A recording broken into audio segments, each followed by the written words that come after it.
inson o'zi bilan qabrgacha 3 ta narsani olib ketar ekan. Birinchisi oilasini, ikkinchisi mol davlatini, uchinchisi amallari.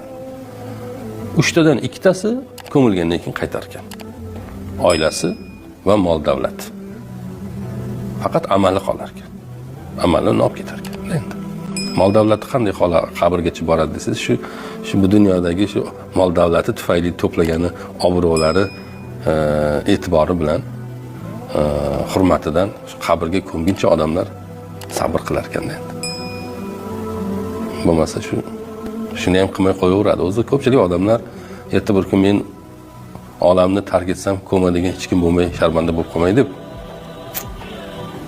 bu marosimlarda ishtirok etib yurganlar ham ko'p.